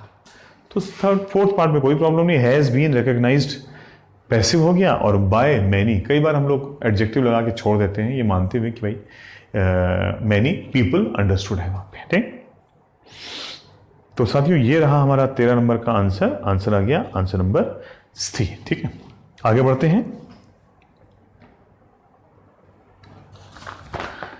क्लोज टेस्ट, थोड़ा डिफरेंट टाइप का क्लोज टेस्ट इस बार साथियों, और इस क्लोज टेस्ट में देखिए क्या है, ये कहा गया है, आप डायरेक्शंस तो आप पढ़ ही चुके होंगे, इसमें ये कहा गया है कि 21 नंबर दे दिया गया जैसे, और ये कहा गया कि उसके बाद में हमारे पास में 5 ब्लैंक्स छोड़ दिए गए, और ये कहा कि इन 5 में से एक गलत है, यानी कुल मिला के 25 ब्लैंक मिलेंगे, और उनमें से हमको 5 गलत छांटने हैं हर एक बार, हर एक 5 ब्लॉक में से एक एक, 50 मिलेंगे, और उन 50 में से हमको 10 ब्लैंक छांटने हैं। ठीक, तो कोई मुश्किल काम नहीं है, देखते हैं। ठीक, फिर वही कहानी, पूरा एग्जामिनर के जाल में फंसने की ज़रूरत नहीं है, सीधे सीधे देखेंगे 21 पे कौन कौन से आ रहे हैं, ग्रामर की दृष्टि से पकड़ेंगे पहले, जब नहीं मिलेगा तब सेंस निकालने की कोशिश करेंगे। 21 shopping will become more of an entertaining experience, दोनों सही दिख रहे हैं, विल के बाद में V1 आ गया, शॉपिंग बन जाएगी more of an entertaining experience of trying out new products. ठीक, ट्राई आउट का मतलब है, ट्राई आउट का मतलब आता है पहनना। ठीक, ऑफ ट्राइंग आउट यानी न्यू प्रोडक्ट्स, नए प्रोडक्ट और नए सर्विसेज, सूनर देन, ठीक, के मुकाबले जल्दी, किसके मुकाबले जल्दी, देन अ रिपीटेटिव कोर, ठीक, of purchasing things to bring home, यही थोड़ा सा टफ है साथियों। ठीक, शॉपिंग विल बिकम वन, कह रहा पहली चीज ये होगी, ठीक है, शॉपिंग विल ट्रांसफॉर्म इन 2 की वेज। अच्छा, उसकी पहली वाली लाइन कह रही है शॉपिंग 2 तरीके से बदल जाएगी, ट्रांसफॉर्म हो जाएगी। 1, पहला, shopping will become more of an entertaining experience, shopping एक ज़्यादा क्या बोलते हैं, एंटरटेनिंग एक्सपीरियंस हो जाएगी, यानी मनोरंजक अनुभव हो जाएगा। Of trying out new products, कि हम नए नए प्रोडक्ट्स को ट्राई करें, एंड सर्विसेज, और सेवाओं का आनंद लें। सूनर देन, अरे ओ साथियों ध्यान दो, ये सब पॉजिटिव है, और देन के बाद में नेगेटिव आ गया, देखिए, a repetitive, routine, chore, chore का मतलब है वही रोजमर्रा वाला काम। Repetitive chore of purchasing things to bring home, कि हम गए, हमने परचेज किया और घर ले आए, यानी ये दो चीज़ों को कंपेयर कर रहा है। तो सूनर देन से कंपेयर कर, आप हिंदी में वर्ड निकालो, निकल जाएगा, ठीक। शॉपिंग जो है वो ज़्यादा अच्छा अनुभव हो जाएगा, नई नई चीज़ें ट्राई करने के लिए, बजाय इसके कि हम रिपीटेटिव वही पुराना वाला सिस्टम हो कि हम चीज़ें घर लेके आ जाएं, पहने, फिर वापस करें, ये करें वो करें। तो सूनर देन, जल्दबाजी की यहाँ कोई बात नहीं हो रही है। के बजाय, देन के साथ में क्या वर्ड लग सकता है के बजाय के लिए? बिल्कुल सही बताया, रादर देन कंपेयर कर दिया, एक नयापन आ जाएगा। रादर देन किसके बजाय? वही पुराने सिस्टम के बजाय। आगे बढ़ जाते हैं 22 पे। एंड टू, और सेकंड चीज इससे ये होगी, and to every shopping hassle. ओ, इस बार नेगेटिव है, देखिए इस बार सब्जेक्ट हमारा नेगेटिव है। हैजल का मतलब है मुसीबत, सरदर्द। हर शॉपिंग का सरदर्द, दैट कैन बी, खत्म, आंसर निकल गया एलिमिनेट, यानी 21 का आंसर आ गया 3 गलत है, सूनर के बजाय रादर आना चाहिए, और 22 में कैन बी के बाद में वर्ब का थर्ड फॉर्म आना चाहिए, वहाँ V1 आ गया है, आंसर आ गया आंसर नंबर 2। आगे बढ़ जाते हैं, बाकी पढ़ना बेकार है, टाइम वेस्ट मत करो। रिटेल स्टोर्स प्रोटोटाइप्स, प्रोटोटाइप का मतलब जाता है एक मॉडल टाइप का, या एक उसकी कॉपी टाइप, यानी वैसा ही मॉडल, ठीक। प्रोटोटाइप्स प्लूरल है, retail store prototypes. Show, V1, show where the shopping experience is headed. Headed का मतलब है किस दिशा में जा रहा है, दिखाता है कि शॉपिंग एक्सपीरियंस किस दिशा में जा रहा है, सही है। बाय इंक्रीजिंग कन्वीनियंस, ठीक, कन्वीनियंस का मतलब है आराम को बढ़ाता है, आसानी को बढ़ाता है, कॉमा, विद पेमेंट्स, ठीक, मेड वाया, के द्वारा, है ना, वाया का मतलब इस रास्ते से होते हुए, ठीक, वाया कानपुर, कानपुर के रास्ते से होते हुए, याद आया, ठीक। वाया लखनऊ, लखनऊ के रास्ते से होते हुए। यात्रीगण कृपया ध्यान दें, टिंग टिंग टिंग, यात्रीगण कृपया ध्यान दें, लखनऊ वाया कानपुर, कानपुर के रास्ते से लखनऊ, तो वाया का मतलब होता है के रास्ते से। तो किस रास्ते से? A virtual shopping cart, shopping cart के रास्ते से होते हुए, instead of and old fashion. अच्छा, शॉपिंग कार्ट से जो है लोग शॉपिंग करेंगे, बजाय, फिर वही बात, के बजाय, किसके बजाय? Old fashioned, old fashion checkout line में खड़े हुए भैया, ठीक, इसके बजाय लोग फटाफट कार्ड से पेमेंट करेंगे। अरे इसमें तो कोई गलती निकली नहीं, इसका आंसर आ गया आंसर नंबर 5। 24, अ रिनोन्ड फ्यूचरिस्ट, ओ भविष्यवादी, एक मशहूर भविष्यवादी, रिनोन्ड का मतलब फेमस, एक मशहूर भविष्यवादी। इन सारे वर्ड्स को आप नोट करते जाना साथियों, रिवाइंड कर करके करो, पॉज कर करके करो, कोई दिक्कत नहीं है, चैनल तुम्हारे पास रखा हुआ भाई, टाइम की कोई कमी नहीं है। आप उस टाइम का मैक्सिमम सदुपयोग करो, क्योंकि मैं हर चीज़ लिखूंगा तो इसमें 3 घंटे लग जाएंगे, ठीक। फटाफट जो मैं बोलूँ उसको नोट करते जाओ तुरंत रिवाइंड करके। तो एक मशहूर भविष्यवादी सेज दैट, कहता है कि with in 10 years stores will be capable of receipt payments. पकड़ लिया साथिया, जरा देखो, साथियों मेरी बात पे ध्यान दो, देखो देखो देखो देखो तुम,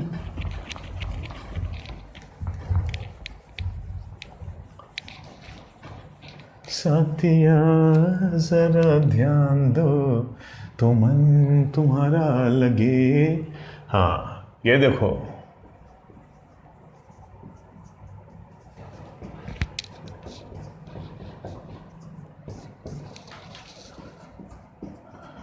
दो लिखा रहा हूं,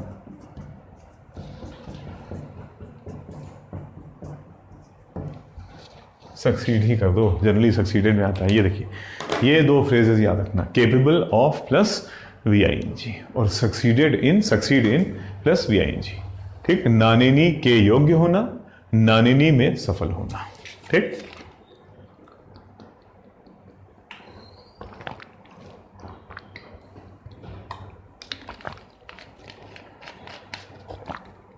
लिख लिया? चलो पानी पी रहा था, तो ये तो निकल गया। केपेबल ऑफ क्या होना चाहिए था यहाँ पे रिसीट की बजाय?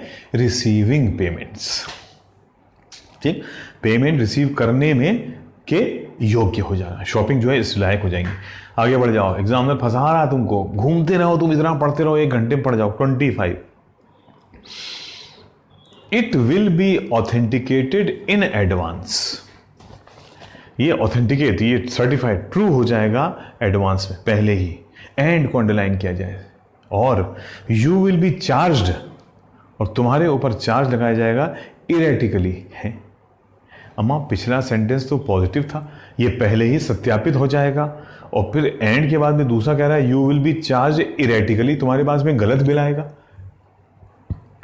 जब सब कुछ पॉजिटिव कर रहे हो तो सेकंड पार्ट में पॉजिटिव आ जाएगा, ठीक। तो और आगे भी आप पढ़ेंगे तो क्लियर है कि सेंटेंस में नेगेटिविटी का कोई स्कोप नहीं है। You will B charge accordingly, और उसी हिसाब से तुमको चार्ज किया जाएगा, या करेक्टली, राइटली, प्रॉपरली, जो भी होगा पॉजिटिव वर्ड होगा, नेगेटिव नहीं आएगा। 26 the whole model will shift with 30% of the space dedicated to shopping, shopping को समर्पित। तो कह रहा है the whole model will shift, पूरा का पूरा मॉडल शिफ्ट हो जाएगा, यानी सिस्टम पूरा शिफ्ट हो जाएगा with 30% of the space dedicated to shopping, जिसमें से 30% स्पेस शॉपिंग के लिए डेडिकेटेड होगी, unless 70% will be dedicated to food. जब तक कि 70% फूड को, या और 30% इसको, और 70%, तो अनलेस क्यों आ गया भैया? वाइल करो या एंड करो। अनलेस का मतलब तो जब तक 70% ना हो जाए, ये तो सेंस नहीं आ रहा है। जबकि ये हो सकता है 30% शॉपिंग को रहेगा, जबकि 70% इन चीजों को रहेगा, या 30% शॉपिंग को और एंड 70%, तो वाइल या एंड दोनों लगा सकते हो।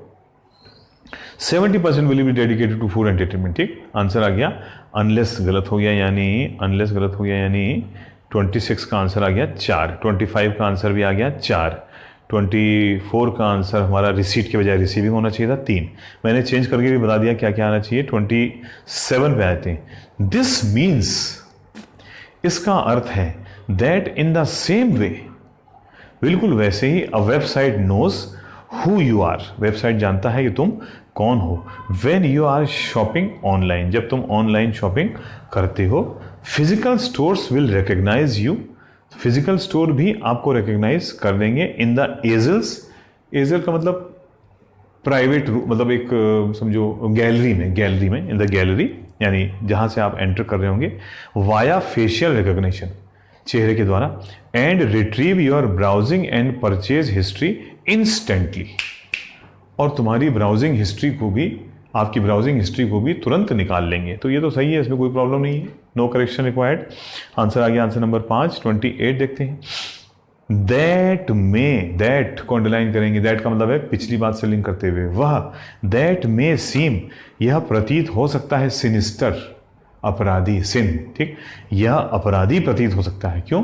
क्योंकि भाई आप जा रहे हैं और वो आपकी पूरी हिस्ट्री निकाल रहा है कि ये व्यक्ति कहाँ कहाँ गया है, क्या क्या किया है, इसने कौन कौन सा सामान खरीदा है, इसकी चॉइस क्या है, इसको मेरे बारे में मेरी प्राइवेट बातें सब कुछ मालूम है। तो कह रहा है ये थोड़ा आपराधिक प्रतीत हो सकता है, बट द अपसाइड इज, लेकिन इसकी ऊपर की तरफ देखो, यानी नीचे की तरफ मत देखो, ऊपर की ओर, यानी पॉजिटिव साइड देखो। Because the store aware what you like, because के बाद में द स्टोर हो गया सब्जेक्ट, ठीक, और अवेयर के बाद में तो ऑफ आना चाहिए था, और अवेयर तो भाई एडजेक्टिव होता है, वर्ब कहाँ है, तो ये क्या होना चाहिए था, because the store is aware of what you like, या अवेयर के बजाय the store knows what you like. Aware is wrong, answer आ गया 3, 28 का। 29 यू, बाकी छोड़ देंगे, you will be able to rapidly search everything, तुम सब कुछ ढूंढ लोगे। A store sells, which a store sells, जो एक स्टोर बेचता है। नया सब्जेक्ट वर्ब आ गया था ना, बीच में विच आना चाहिए था, विच या दैट अ स्टोर सेल्स, और फिर एंड आके उसी बात को आगे बढ़ाते हुए, एंड फाइंड्स, V5, अच्छा सॉरी, आ सकता अ स्टोर सेल्स एंड फाइंड्स लो, और कस्टमाइज लो भाई, या तो फाइंड्स गलत है या कस्टमाइज गलत है, ठीक है। दोनों में से कोई एक गलत है। आइए देखते हैं। Customise the exact thing you want, store sales, you will be able to rapidly search everything a store sells and अच्छा, अब ये स्टोर के लिए आ रहा है, स्टोर सेल्स एंड फाइंड्स और कस्टमाइजेस द एग्जैक्ट थिंग। हाँ, फाइंड्स ठीक है क्योंकि सेल्स लगा है V5, स्टोर के लिए आ रहा है, सेल्स के लिए आ गया V5 एंड फाइंड्स और ढूंढता है और कस्टमाइजेस हो जाएगा ये। ठीक, तो आंसर आ जाएगा आंसर नंबर 3। देखिए ये मैं एक चेंज कर लेता हूँ, इसका आंसर आ जाएगा ठीक, क्योंकि ये आ रहा है स्टोर के लिए। स्टोर ढूंढे या कस्टमाइज करे द एग्जैक्ट थिंग, वो बिल्कुल पर्टिकुलर चीज विच यू वांट, जो तुमको चाहिए। 30 इन द पास्ट में, यानी अब सारी घटनाएं पास्ट में चलेंगी, सारे वर्ब पास्ट में जाएंगे। In the past, for instance, for example, मैंने आपको बताया था ना, फॉर इंस्टेंस का मतलब क्या होता है, फॉर एग्जाम्पल लिख देना उसमें। ठीक, for example there will be no restrictions, कोई रेस्ट्रिक्शन नहीं है। अच्छा, ये प्रेजेंट में है, विल बी, ये फ्यूचर में चला गया। ऑन व्हाट साइज, कलर और and style of sneakers you can purchase, scan of your foot will be. भाई साहब, सारी घटना चली गई फ्यूचर में और आप कह रहे हैं इन द पास्ट, आपको कहना चाहिए था इन द फ्यूचर। ठीक है, तो ये आंसर आ गया हमारा, ये लॉजिक पे निकला आंसर, हालांकि ग्रामर पे निकला, आगे आगे तो विल आ ही रहे थे, उसके आधार पे हमने पास्ट को फ्यूचर कर दिया, क्योंकि सारे विल तो चेंज कर नहीं सकते हैं। ठीक, सारे विल आ रहे थे तो उसका मतलब पास्ट ही गलत लिखा, उसकी जगह फ्यूचर होना चाहिए था। तो इस प्रकार हम लोग जो है वो क्लोज टेस्ट करेंगे साथियों। और आखिरी पार्ट हम लोग का जो है वो आ गया है 14 से लेकर 20 तक के क्वेश्चन, फटाफट इसको भी कर लेते हैं मेरे यार। आइए ज़्यादा समय न देते हुए, 14 कहता है विच of the following is true in the context of the passage. ये नहीं करना आपको, मैं पहले ही बता चुका हूं, वैसे आंसर इसका दूसरा आप पढ़ लीजिएगा। 15th, what can be said from the statistics cited in the passage. ये हो सकता है, देखिए ये क्वेश्चन आ जाए, स्टैटिस्टिक्स को अंडरलाइन करो। कह रहा है जो इसमें स्टैटिस्टिक्स दिए हुए हैं, यानी जो इसमें आंकड़े दिए हुए हैं, उससे आप क्या कह सकते हो। देखिए भैया आंकड़े क्या दिए हुए हैं, आंकड़े तो दूर से ही दिख जाएंगे नंबर। ये देखिए, they even charge a lower fees of 0 to 2% as against 2 to 3% as commission. अच्छा, as per some reports there are at least 1.3 million users of Bitcoin, नीचे लिखा देखिए सेकंड पैसेज में ऊपर से, और फिर आगे लिखा है there were between 2.9 million and 5.8 million unique users using a cryptocurrency wallet as of 2017. अच्छा, as of June 2017 higher than 100 billion, total market 100 billion dollars का हो गया, and record high daily volume exceeds 6 billion dollars. और फिर नीचे का the value of bitcoin had increased from 0.30 in 2011 to 3961 in 2017। ठीक, तो सारे फिगर से क्या निकल के आ रहा है, जरा देखिए answer. Lifting of bans on use of crypto currency has increase the number of users, use हो सकता है। There is an increase interest among organisations to study the implication of crypto currency. ठीक है, स्टडी की बात नहीं हो रही, यहाँ तो यूज हो रहा है बहुत ज़्यादा भाई साहब। तीसरा, speculation related to crypto currency might negatively, गलत, नेगेटिवली कट गया क्योंकि सारे फिगर पॉजिटिव में चल रहे हैं। चौथा, अ सर्ज यानी उछाल, jump, a jump in the utilisation and value of crypto currency can be observed. Answer number 4। Question number 16, which of the following are the positive factors that has impacted the growth of cryptocurrency? Positive factors ये उस वक्त तो हम लोग नहीं करते, छोड़ा जा सकता था। हमारे पास में टोटल 1 2 3 4 5 6 7 क्वेश्चन है, 4 करने हैं हमको, मतलब जो आसानी से हो जाए, 1 कर चुके हैं हम लोग। तो 16 नंबर का वैसे आंसर, ठीक है, rising affinity from seeing the potential, हाँ ये similarity to physical currency in terms of operation, ये भी लिखा है। Increase ease of tax collection and payment of taxes, taxes की बात तो कहीं नहीं हो रही डायरेक्टली। चलो खैर, इसका आंसर फिलहाल 2 है, लेकिन आइए आगे बढ़ते हैं हम लोग, पॉजिटिव फैक्टर्स देखते हैं और कौन सा कर सकते हैं। Which of the following is are the themes that has been mentioned in the passage. Theme तो भाई पूरा पढ़ना ही पड़ेगा, वैसे आंसर इसका 5वां है। इन चारों ही चीज़ों के बारे में बात की गई है। क्वेश्चन नंबर 18 पे आते हैं, with reference to the passage which of the following is not an advantage of bitcoin. ये किया जा सकता था, बिटकॉइन का कौन सा एडवांटेज नहीं है। ठीक, इसको थोड़ा सा पढ़ लेंगे तो हम लोगों का निकल जाना चाहिए ये। It helps in providing discounted rates of transactions. तो इसके एडवांटेज क्या क्या है भाई, जरा कहीं मिलेगा डायरेक्टली है?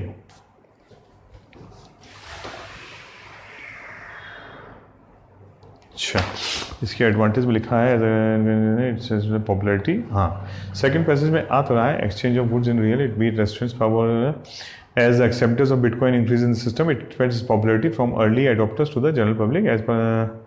अच्छा, ये तो आ गया। aiding and abetting the popularity of these currencies in their unique features. अच्छा, last passage में, which combines in them the feature of a medium of exchange like a regular currency, also the feature of a hard asset like property, which can appreciate or depreciate. Incidentally, the value of Bitcoin has been increasing. अच्छा, it is not a fraud as claimed by some investigators and studies, then at least the rise does reflect. अच्छा, ठीक, तो क्या क्या इसके advantages आगे भाई? It helps in providing discounted rates on transaction. They can be bartered for products and services, ये तो लिखा है। और their appreciation value is not affected under any financial.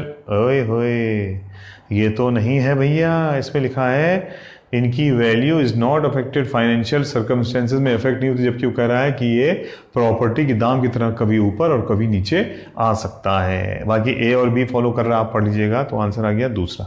ये भी थोड़ा मुश्किल था, 19-20 दोनों हम कर सकते हैं। ठीक, what is the meaning of the phrase the meteoric rise? अच्छा, ये एक इंपॉर्टेंट टर्म है, याद रखना साथियों। मेटियोरिक का मतलब ये हो गया एकदम से उछलना। ठीक, लाइक अ मेटियोर, ठीक, यानी सडन जंप, एकदम से ऊपर की ओर उछाल। ठीक, पॉजिटिव सेंस में आता है मेटियोरिक राइज। ठीक, एकदम से रातों रात उछलना। ठीक, तो मेटियोरिक राइज का कह रहा मीनिंग क्या निकल के आ रहा है? और आप देखें तो पहली ही लाइन में मेटियोरिक राइज लिखा हुआ, the world is still growing with the implications of the meteoric rise of crypto currency such as bitcoin as a medium of exchange. ठीक, क्या इसका अर्थ निकल के आता है? इसका अर्थ निकल के आता है a lack of control over the currency due to its decentralised nature. दूसरा, the initial troubles faced due to implementation of a new currency are over, lack of knowledge regarding digital currencies affecting its adoption, the growth of cryptocurrency worldwide is। अरे यार, तो ये चारों negative है, जबकि वो तो कह रहा है एकदम से उछाल आया है। चारों नेगेटिव है। देखिए क्या लिखा, some countries have banned its use officially or restricted its usage and some have recognized it officially. Most of the central banks and government are studying the dynamics of cryptocurrency. It is early days for the adoption of cryptocurrency in the wider economy, but a large number of exchanges, recognized and unrecognized, official and unofficial, offer connectivity and exchange with real currency and the real economy. Worldwide, hundreds of thousands of establishments are directly recognizing Bitcoin for exchange of goods and services than real economy, a restaurant, pub, seller, air tickets, hotel reservation, सब जगह चल रहा है। तो क्या लगता है आपको उसके बारे में? मेटियोरिक राइज, पहला कहता है lack of control over the currency, दूसरा द इनिशियल ट्रबल्स, तीसरा लैक ऑफ नॉलेज, चौथा स्लो एंड स्टडी। ये चारों गलत साबित हो गए। इन चारों में एक एक नेगेटिव वर्ड आ रहा है, जबकि इसका कहना है कि ये बहुत तेज़ी से ग्रो कर रहा है और अब तो ये होटल, रेस्टोरेंट्स, दुकानों और रियल एस्टेट, सभी ऑफिसेज, सभी जगह पे इसको लिया जा रहा है। ठीक, तो भैया ये तो आंसर 5वां हो जाएगा। None of the given options are correct. और 20वां कहता है मैनिक, जो हमको लास्ट लाइन में मिलना है शायद। देखिए ये देन एटलीस्ट द राइज, ये जो उछाल है, डज रिफ्लेक्ट करता है अ मैनिक चेज बाय इन्वेस्टर्स। अच्छा, निवेशक इसके पीछे पागलों की तरह दौड़ रहा है। क्यों दौड़ रहा है? मैनिक चेज, मैकेनिकल, यांत्रिक रूप से दौड़ रहा है। दूसरा, ऑब्जेक्टिफाइड, इसको एक वस्तु मान रहा है, हो सकता है। तीसरा, एंड्योर, यानी लंबे समय तक चलने वाला। एंड्योर का मतलब है जुटे रहना, लगे रहना। सिस्टमेटिक का मतलब है मैनिक चेज का मतलब है हिस्टेरिकल, पागलों जैसा। ठीक, पागलों की तरह लोग इसका पीछा कर रहे हैं। आंसर आ गया 5। 4 आंसर देखिए हम फिर भी हम लोगों ने निकाल लिया। मैंने कहा था 4 निकाल सकते हैं हम लोग, हालांकि पैसेज छोटा था। ठीक, तो इसलिए इसमें पढ़ भी सकते थे थोड़ा सा। 15 हम लोगों ने किया था साथियों, 16 हम लोगों ने छोड़ दिया था, 17 भी छोड़ दिया था, 18 किया था नॉट एन एडवांटेज, 19 किया था, 20 किया था। वैसे थोड़ा पढ़ते तो आप 16 भी कर सकते थे, 16 भी।